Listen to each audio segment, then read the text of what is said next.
जय हिंद फ्रेंड्स। आज के इस वीडियो में घटना चक्र पुनरावलोकन बीपीएससी के द्वारा पिछले 30 वर्षों में भारतीय राज्य व्यवस्था से संबंधित जितने भी महत्वपूर्ण प्रश्न पूछे गए हैं उन सभी प्रश्नों को आज के इस वीडियो में कवर किया जाएगा।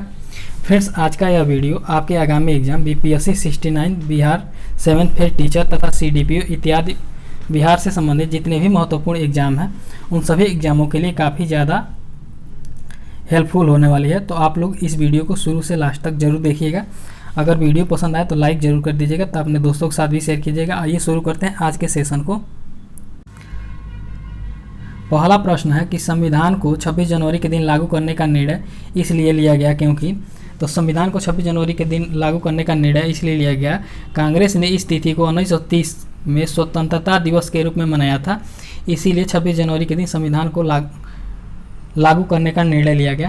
फ्रेंड्स, जो कांग्रेस का लाहौर अधिवेशन दिसंबर 1929 में हुआ था जिसमें पूर्ण स्वराज की घोषणा की गई थी तथा 26 जनवरी 1930 को स्वतंत्रता दिवस के रूप में मनाए जाने का संकल्प लिया गया था और आज़ादी के पूर्व तक 26 जनवरी के दिन को ही स्वतंत्रता दिवस के रूप में मनाया गया। इसके बाद 15 अगस्त 1947 को जब भारत स्वतंत्र हुआ तब से प्रत्येक वर्ष 15 अगस्त को स्वाधीनता दिवस के रूप में मनाया जाने लगा, जबकि स्वतंत्रता प्राप्ति के पश्चात 26 जनवरी की तिथि को अविस्मरणीय बनाने हेतु भारतीय संविधान को पूर्णतः 26 जनवरी 1950 को लागू कर दिया गया। तब से प्रत्येक वर्ष जो है कि 26 जनवरी को गणतंत्र दिवस के रूप में मनाया जाने लगा। इसके बाद नेक्स्ट क्वेश्चन है, भारतीय संविधान में शामिल है, तो भारतीय संविधान में जो कुल 395 अनुच्छेद 22 भाग और 12 सूचियां शामिल हैं। ऑप्शन ए इसका राइट आंसर हो जाएगा। फ्रेंड्स, 450 से अधिक अनुच्छेद है, परंतु इन सभी मूल अनुच्छेदों के उपखंडों में इनको जोड़ा गया है, जैसे कि क, ख, ग इत्यादि करके। इसके बाद नेक्स्ट क्वेश्चन है, मिलान करना है संघीय सूची में फ्रेंड्स कुल कितने विषय हैं, तो संघीय सूची में कुल 97 प्रविष्टियाँ हैं। राज्य सूची की बात की जाए तो राज्य सूची में 66 तथा समवर्ती सूची में 47 प्रविष्टियाँ हैं। इस प्रकार इस प्रश्न का जो राइट आंसर होगा फ्रेंड्स वो होगा ऑप्शन बी। इसके बाद नेक्स्ट क्वेश्चन है, निम्न शब्दों पर विचार करें। पहला है, ये दिया है समाजवादी, प्रजातांत्रिक, सार्वभौमिक, धर्मनिरपेक्ष। सही शब्दों को विचार अनुसार जो है कि क्रम दीजिए। तो फिर इसका जो सही क्रम होगा वो होगा ऑप्शन ए। सबसे पहले आएगा सार्वभौमिक, उसके बाद होगा समाजवादी, उसके बाद होगा धर्मनिरपेक्ष, उसके बाद होगा प्रजातांत्रिक। ऑप्शन ए इसका राइट आंसर हो गया। नेक्स्ट क्वेश्चन है, भारतीय संविधान की प्रस्तावना में समाजवादी शब्द किस संशोधन के तहत जोड़ा गया। तो भारतीय संविधान में जो समाजवादी शब्द है फ्रेंड्स, इसको प्रस्तावना में 42वें संविधान संशोधन अधिनियम 1976 के द्वारा जोड़ा गया था। फ्रेंड्स, 1976 में जो 42वां संविधान संशोधन हुआ था उसमें कुल 3 शब्दों को जोड़ा गया था, जिसमें समाजवादी, पंथ निरपेक्ष तथा अखंडता था। इसके बाद नेक्स्ट क्वेश्चन है, एक नया राज्य बनाने में संवैधानिक संशोधन के लिए कैसा बहुमत चाहिए। तो फिर जब नया राज्य बनाया जाता है उसमें साधारण बहुमत की आवश्यकता होती है। ऑप्शन ए इसका राइट आंसर हो जाएगा। इसके बाद नेक्स्ट क्वेश्चन है, उन मौलिक अधिकारों का चयन करें जो भारतीय नागरिकों को प्राप्त है परंतु गैर नागरिकों को नहीं। तो फ्रेंड्स, जो भाषण एवं अभिव्यक्ति की स्वतंत्रता है यह केवल भारतीय नागरिकों को प्राप्त है तथा अल्पसंख्यकों का जो अधिकार है यह भी केवल भारतीय नागरिकों को प्राप्त है। बाकी कानून के समक्ष समानता तथा जीवन और स्वतंत्रता का संरक्षण यह भारतीय तथा गैर भारतीय सभी को प्राप्त है, इसलिए इसका राइट आंसर जो होगा ऑप्शन ए। इसके बाद नेक्स्ट क्वेश्चन है, उच्चतम न्यायालय की व्यवस्था के अनुसार निजी भवनों के ऊपर राष्ट्रीय झंडे को फहराना डैश के तहत हर नागरिकों का मौलिक अधिकार है। तो फिर हर नागरिकों का जो मौलिक अधिकार है यह अनुच्छेद 19(1)(a) के तहत जो है कि हर नागरिकों का यह मौलिक अधिकार है कि वह निजी भवनों के ऊपर राष्ट्रीय झंडे को फहरा सकते हैं। इसके बाद नेक्स्ट क्वेश्चन है, भारतीय संविधान में संशोधन करके शिक्षा का अधिकार कब जोड़ा गया। तो जो शिक्षा का अधिकार है फ्रेंड्स, इसको जो है कि 86वां संविधान संशोधन अधिनियम 2002 के तहत जोड़ा गया था। 1 अप्रैल 2010 से 10 को जोड़ा गया। फ्रेंड्स, इसमें जो है कि 6 से 14 वर्ष की आयु के सभी बालकों को निःशुल्क और अनिवार्य शिक्षा की व्यवस्था किया गया है। इसको संविधान के अनुच्छेद 21 क में जोड़ा गया है 21(a). इसके बाद नेक्स्ट क्वेश्चन है, निम्न में से कौन सा एक मानव अधिकार भारतीय नागरिकों के अंतर्गत मौलिक अधिकार भी है? तो फ्रेंड्स इसका जो राइट आंसर होगा वो होगा ऑप्शन ए तथा सी, सूचना का अधिकार तथा शिक्षा का अधिकार दोनों जो है कि मौलिक अधिकार भी हैं, इसलिए इसका राइट आंसर जो होगा ऑप्शन ए तथा सी। इसके बाद नेक्स्ट क्वेश्चन है, भारतीय संविधान के भाग 4 में दिए गए निर्देशित सिद्धांतों में निम्न में से कौन सा सूचीबद्ध है? तो फ्रेंड्स इसका जो राइट आंसर होगा वो होगा समान कार्य के लिए समान वेतन, जो बिल्कुल सही है। इसके बाद समान नागरिक संहिता, ये भी सही है। छोटे परिवारों का मानदंड, ये गलत है। इसके बाद प्राथमिक स्तर पर मातृभाषा में शिक्षा, ये भी गलत है, इसलिए इसका राइट आंसर हो जाएगा ऑप्शन बी। नेक्स्ट क्वेश्चन है, भारत के संविधान में मौलिक कर्तव्य किस संशोधन के द्वारा जोड़ा गया? तो जो मौलिक कर्तव्य है इसको 42वें संविधान संशोधन के तहत जोड़ा गया था, ऑप्शन बी इसका राइट आंसर हो जाएगा। इसके बाद नेक्स्ट क्वेश्चन है, भारत का राष्ट्रपति कितनी बार पुनः चुनाव के लिए पात्र होता है? तो फिर जो भारत का राष्ट्रपति है वो कितनी भी बार चुनाव के लिए पुनः पात्र होता है? ऑप्शन डी इसका राइट आंसर हो जाएगा। काफ़ी इंपॉर्टेंट क्वेश्चन है। नेक्स्ट क्वेश्चन है, भारत के राष्ट्रपति अपनी शक्तियों का प्रयोग करते हैं? तो भारत के जो राष्ट्रपति हैं ये अपनी शक्तियों का प्रयोग सीधे अथवा अधीनस्थ अधिकारियों के द्वारा करते हैं, ऑप्शन ए इसका राइट आंसर हो जाएगा।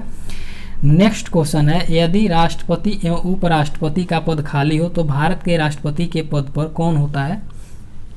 तो फिर से यदि दोनों पद खाली हो तो भारत के राष्ट्रपति के पद पर भारत का मुख्य न्यायाधीश होता है, ऑप्शन बी इसका राइट आंसर हो जाएगा। नेक्स्ट क्वेश्चन है, श्रीमती प्रतिभा पाटिल का भारतीय गणतंत्र के राष्ट्रपति के रूप में क्रमांक कौन सा है? तो प्रतिभा पाटिल का जो क्रमांक है वो 12वां है, ऑप्शन सी इसका राइट आंसर हो जाएगा। नेक्स्ट क्वेश्चन है, एक विधेयक जो संसद में प्रस्तुत किया जाता है कौन सी क्रिया के बाद अधिनियम बन जाता है? तो फिर जब राष्ट्रपति अपनी सहमति दे देता है तब वह अधिनियम बन जाता है, ऑप्शन बी इसका राइट आंसर हो जाएगा। इसके बाद नेक्स्ट क्वेश्चन है, श्री मोहम्मद हामिद अंसारी का भारत के उपराष्ट्रपति के रूप में क्रमांक कौन सा है? तो जो मोहम्मद हामिद अंसारी हैं इनका भारत के उपराष्ट्रपति के रूप में 12वां क्रमांक है, ऑप्शन सी इसका राइट आंसर हो जाएगा। नेक्स्ट क्वेश्चन है, राष्ट्रीय सुरक्षा समिति का प्रधान कौन होता है? तो फिर जो राष्ट्रीय सुरक्षा समिति है इसका प्रधान भारत का प्रधानमंत्री होता है, ऑप्शन बी इसका राइट आंसर हो जाएगा। नेक्स्ट क्वेश्चन है, भारत सरकार का कौन सा अधिकारी सदस्य न होते हुए भी भारतीय संसद की कार्यवाही में भाग लेने का अधिकार रखता है? तो फ्रेंड्स जो अटॉर्नी जनरल होता है या संसद का सदस्य न होते हुए भी भारतीय संसद की कार्यवाही में भाग लेने का अधिकार रखता है, ऑप्शन बी इसका राइट आंसर हो जाएगा। नेक्स्ट क्वेश्चन है, एक गैर सदस्य के रूप में संसद के किसी एक सदन की कार्यवाही में भाग ले सकता है?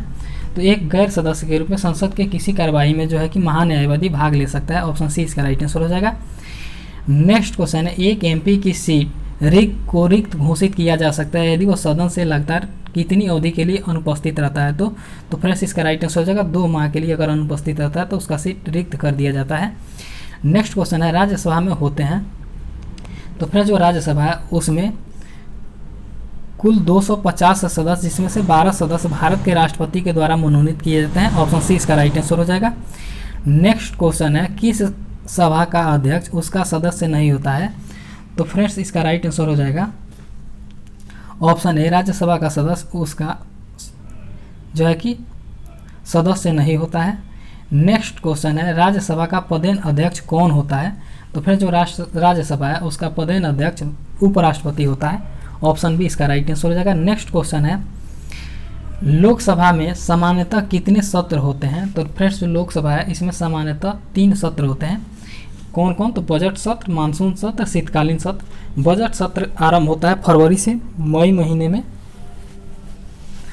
मानसून सत्र जो है जुलाई से अगस्त, शीतकालीन सत्र नवंबर तथा दिसंबर में होता है। इसके बाद नेक्स्ट क्वेश्चन है, निम्नलिखित कथनों में कौन सा कथन सही नहीं है? तो फिर धन विधेयक की शुरुआत राज्यसभा में होती है, सही नहीं है। बाकी संपत्ति के मामले में राज्यसभा शक्तिहीन है, यह सही है। ऑप्शन सी है, लोकसभा द्वारा पारित किए जाने के बाद राज्यसभा को 14 दिनों के भीतर विधेयक को पारित करना होता है, यह भी सही है।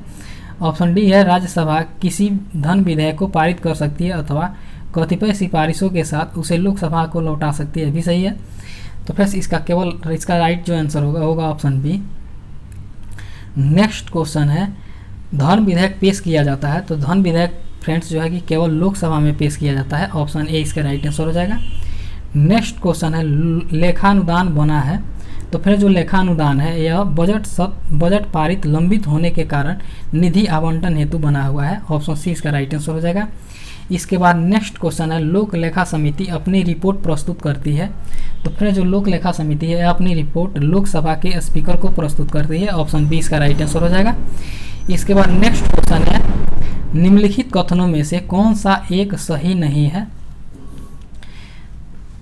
तो फिर जो है सर्वोच्च न्यायालय कोर्ट मार्शल को छोड़कर अन्य किसी भी उच्च न्यायालय या अदालतों की सुनवाई कर सकता है, यह सही नहीं है, बाकी सभी सही है।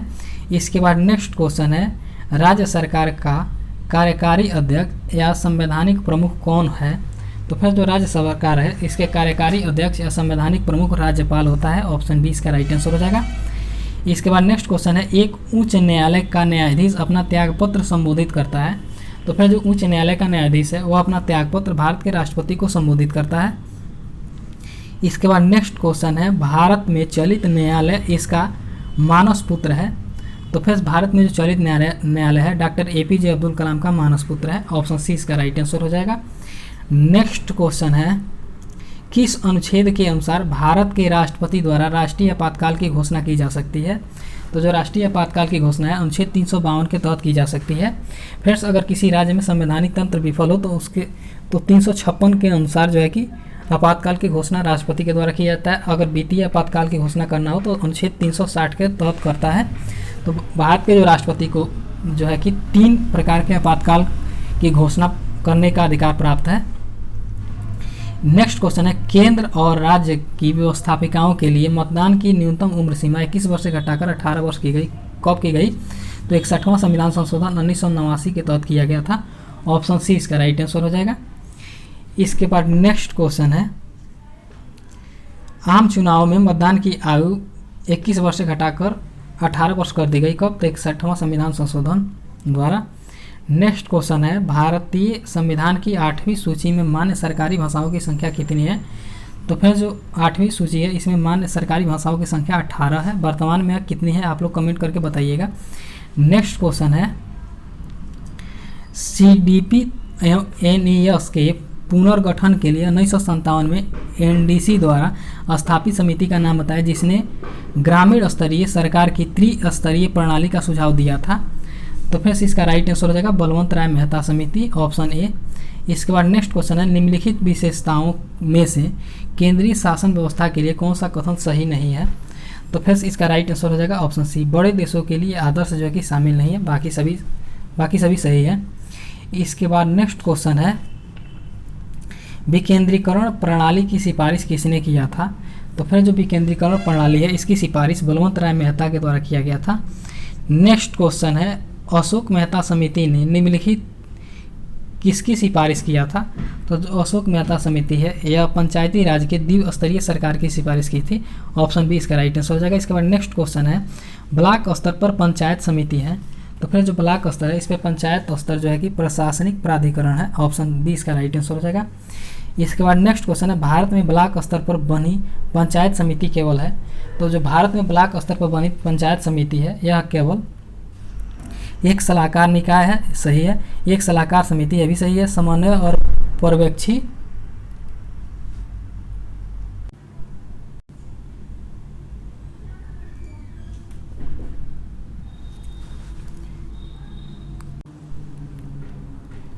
भारत में ब्लॉक स्तर पर बनी पंचायत समिति केवल है। तो फिर प्रशासनिक प्राधिकारी है। ऑप्शन डी इसका राइट आंसर हो जाएगा। इसके बाद नेक्स्ट क्वेश्चन है, 14 अगस्त 2007 को संसद द्वारा भारतीय संविधान में संशोधन के उपरांत अब अनुसूचित जाति की सूची की संख्या में जो है कि अनुसूचित जातियों की संख्या कितनी है।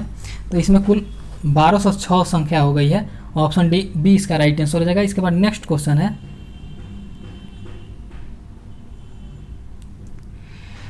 निम्न में से कौन संयुक्त राष्ट्र की सुरक्षा परिषद का अस्थायी सदस्य नहीं है।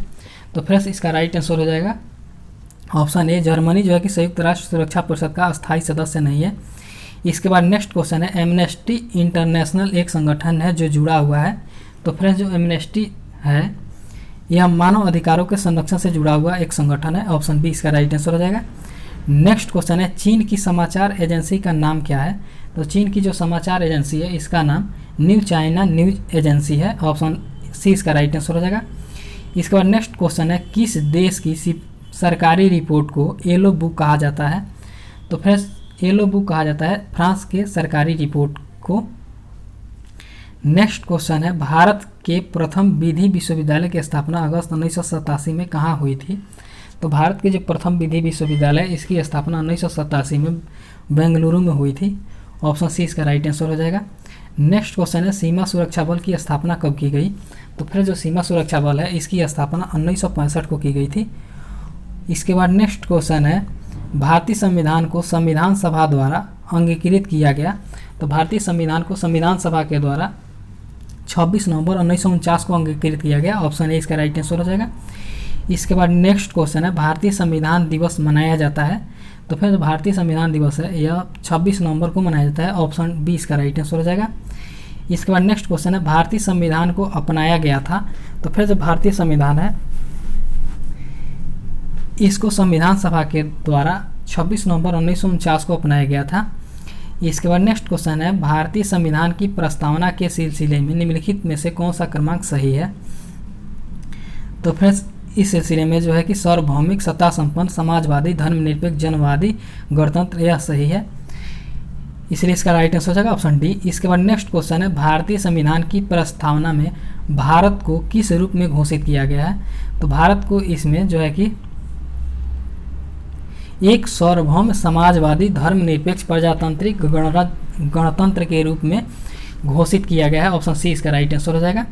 इसके बाद नेक्स्ट क्वेश्चन है भारत में लौकिक सार्वभौमिकता है क्योंकि संविधान की प्रस्तावना आरंभ होती है।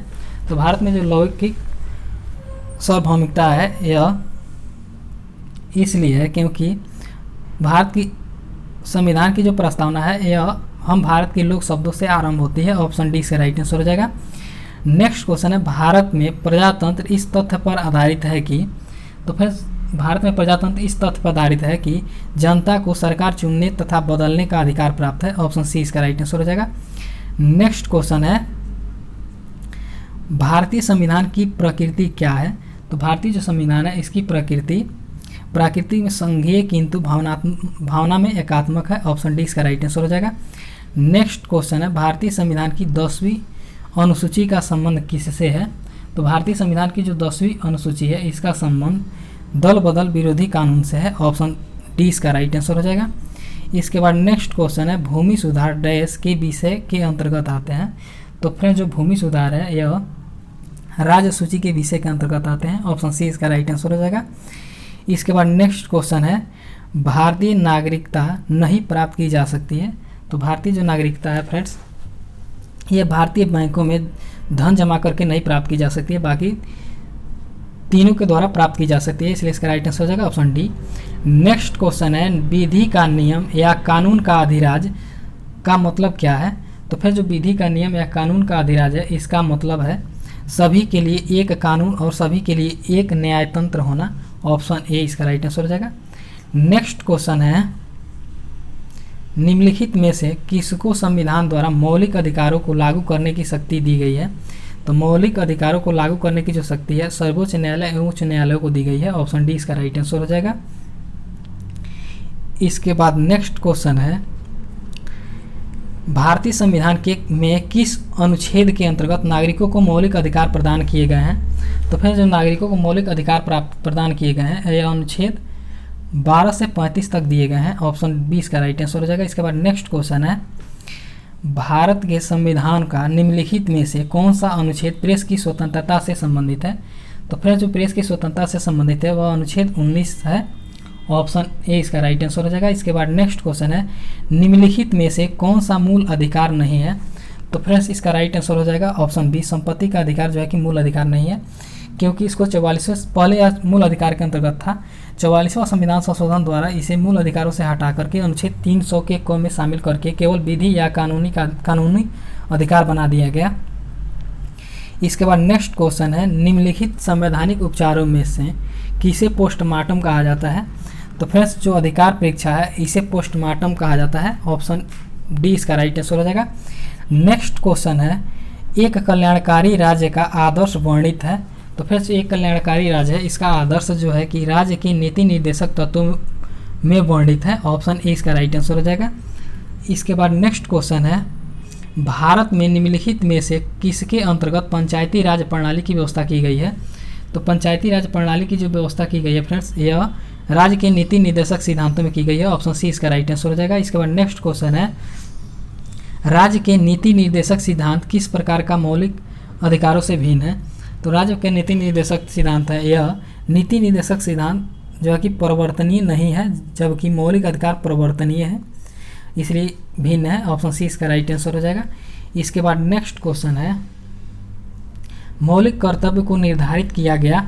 तो फ्रेंड्स जो मौलिक कर्तव्य है इसको 42वें संविधान संशोधन के द्वारा निर्धारित किया गया। ऑप्शन सी इसका राइट आंसर हो जाएगा। इसके बाद नेक्स्ट क्वेश्चन है, 42वें संविधान संशोधन के 10 आचार आदेशों को किस नाम से जाना जाता है। तो फिर जो 10 आचार आदर्श हैं इसको मौलिक कर्तव्यों के नाम से जाना जाता है। वर्तमान में मौलिक कर्तव्यों की संख्या कितनी है। तो वर्तमान में मौलिक कर्तव्यों की संख्या 11 है, जो 86वें संविधान संशोधन अधिनियम के तहत जोड़ा गया था। इसके बाद नेक्स्ट क्वेश्चन है, निम्नलिखित में से भारत में मौलिक कर्तव्य कौन सा है। तो फिर जो भारत में मौलिक कर्तव्य है वह हमारी मिली जुली संस्कृति का समृद्ध विरासत को संरक्षित करना, यह मौलिक कर्तव्य है। ऑप्शन बी इसका राइट आंसर हो जाएगा। इसके बाद नेक्स्ट क्वेश्चन है, भारत में राष्ट्रपति का चुनाव किया जाता है। तो फिर जो भारत में राष्ट्रपति का चुनाव है, यह अनुच्छेद 53 के 3 के अनुसार राष्ट्रपति का निर्वाचन अनुपातिक प्रतिनिधित्व पद्धति के अनुसार एकल संक्रमणीय अहस्तांतरण मत प्रणाली के तहत होता है, इसलिए इसका जो राइट आंसर होगा ऑप्शन बी तथा सी दोनों सही है। इसके बाद नेक्स्ट क्वेश्चन है, अगर भारत के राष्ट्रपति के चुनाव में कोई विवाद है तो उस विवाद को सौंपा जा सकता है, तो उसको सर्वोच्च न्यायालय को सौंपा जाता है। ऑप्शन सी इसका राइट आंसर हो जाएगा। इसके बाद नेक्स्ट क्वेश्चन है, भारत के राष्ट्रपति को उसके पद से हटाया जा सकता है। तो फ्रेंड्स भारत के राष्ट्रपति को उसके पद से हटाए जाने की जो शक्ति है वो संसद के द्वारा हटाया जाता है महाभियोग लगा करके। फ्रेंड्स महाभियोग का जो प्रावधान है अनुच्छेद 61 में है। इसके बाद नेक्स्ट क्वेश्चन है, भारत का कार्यपालिका अध्यक्ष कौन है। तो फिर भारत का कार्यपालिका अध्यक्ष है वो राष्ट्रपति होता है। ऑप्शन ए इसका राइट आंसर हो जाएगा। इसके बाद नेक्स्ट क्वेश्चन है, केंद्र सरकार में उच्चतम नागरिक सेवा अधिकारी कौन है। तो केंद्र सरकार में जो उच्चतम नागरिक सेवा अधिकारी हैं फ्रेंड्स, वह मंत्रिमंडल के सचिव हैं। ऑप्शन बी इसका राइट आंसर हो जाएगा। नेक्स्ट क्वेश्चन है, भारतीय संविधान में केंद्रीय सरकार की अधिशासी शक्तियों को किसमें निहित किया गया है। तो केंद्रीय सरकार की अधिशासी शक्तियों को जो है भारत के राष्ट्रपति में निहित किया गया है। ऑप्शन ए इसका राइट आंसर हो जाएगा। नेक्स्ट क्वेश्चन है, राष्ट्रपति राष्ट्रीय आपातकाल की घोषणा कर सकता है। तो राष्ट्रपति जो राष्ट्रीय आपातकाल की जो घोषणा है हथियारबंद विद्रोह के आधार पर कर सकता है, जो बिल्कुल सही है। बाह्य आक्रमण के आधार पर कर सकता है, ये भी सही है। युद्ध के आधार पर, ये भी सही है। इसलिए इसका राइट आंसर हो जाएगा ऑप्शन डी, ऊपर वर्णित सभी कारणों पर कर सकता है। नेक्स्ट क्वेश्चन है, भारतीय संविधान भारत के राष्ट्रपति को अधिकार नहीं देता है। तो फिर जो भारत का संविधान है यह भारत के राष्ट्रपति को राज्यों के मुख्यमंत्री की नियुक्ति का अधिकार नहीं देता है, बाकी सभी अधिकार देता है। नेक्स्ट क्वेश्चन है, भारत के राष्ट्रपति को यह अधिकार नहीं प्राप्त है कि वह क्या करे। तो भारत के राष्ट्रपति को यह अधिकार प्राप्त नहीं है कि वह सर्वोच्च न्यायालय के न्यायाधीश को हटाए। ऑप्शन बी इसका राइट आंसर हो जाएगा। इसके बाद नेक्स्ट क्वेश्चन है, स्वतंत्र भारत के प्रथम राष्ट्रपति कौन थे। तो जो स्वतंत्र भारत के प्रथम राष्ट्रपति थे वो बिहार से थे। कौन थे। तो डॉक्टर राजेंद्र प्रसाद थे। इसके बाद नेक्स्ट क्वेश्चन है, कौन सा कथन असत्य है। तो फ्रेंड्स जो उपराष्ट्रपति का चुनाव है भारत के राष्ट्रपति करता है, जो असत्य है, बाकी सभी सत्य हैं।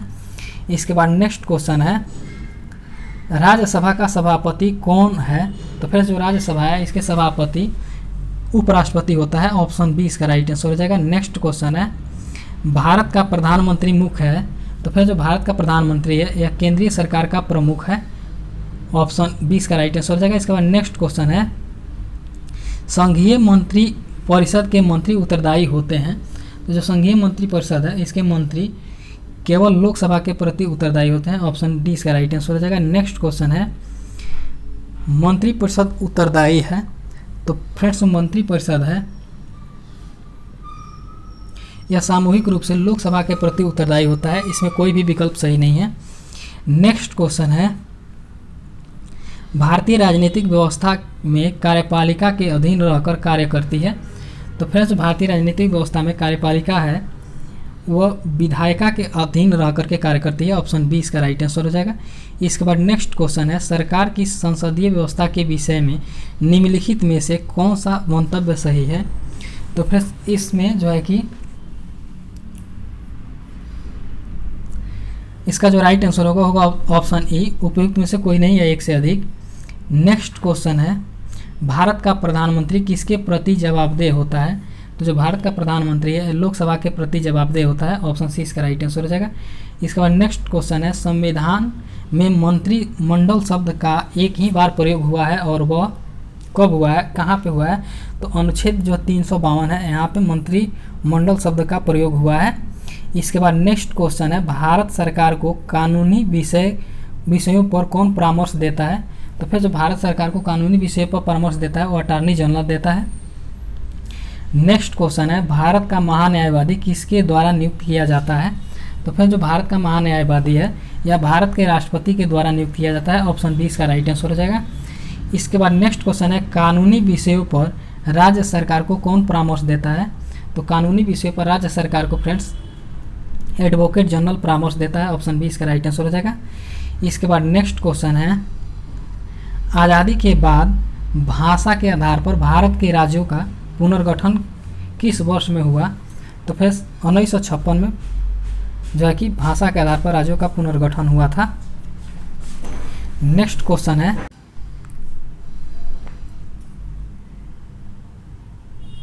लोकसभा का नेता कौन है?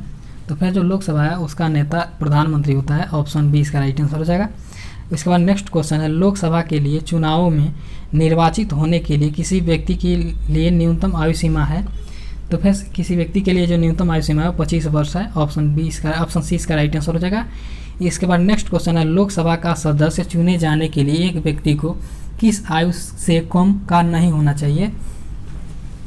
तो फिर उसको 25 वर्ष से कम आयु का नहीं होना चाहिए। ऑप्शन सी इसका राइट आंसर हो जाएगा। इसके बाद नेक्स्ट क्वेश्चन है,